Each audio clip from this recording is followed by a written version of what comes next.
سرخط رویدادها تقدیم از رادیو آزادی و من شعله گلخوجه همراه شما. سلام بینندگان عزیز. امروز 19 ینور دیروز کارمندان خدمات کنسولی سفارت تاجیکستان در روسیه از مرکز نگهداری موقتی شهروندان خارجی واقع در دهه صخر و شهر مسکو بازدید کردند. در این بازداشتگاه مهاجران نگهداری میشوند که قاعده‌های بود و باش روسیه را ویران کردند.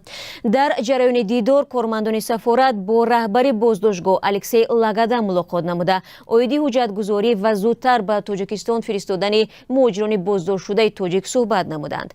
در نتیجه خود همان روز 10 نفر شهروندان در این مؤسسه نگاه داشته شده به وطن فرستاده شدند.